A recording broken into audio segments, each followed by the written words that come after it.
अहम खबर है, नौशहरा के इलाके तारोबब्बी में रात गए एक्साइज की गाड़ी पर फायरिंग से 2 अहलकार शहीद और 1 जख्मी हो गया। शहीद अहलकारों में कांस्टेबल इफ्तिखार और कांस्टेबल मुजाहिद शामिल हैं।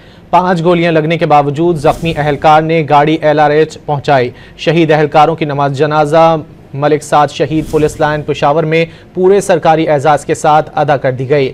नमाज जनाजा में पुलिस अफसरान, एक्साइज हुक्काम और शहदा के लवाहिकीन ने शिरकत की। नौशहरा के इलाके तारोपब्बी में रात गए एक्साइज की गाड़ी पर फायरिंग से 2 अहलकार शहीद और 1 जख्मी हो गया। शहीद अहलकारों में कांस्टेबल इफ्तिखार और कांस्टेबल मुजाहिद शामिल हैं।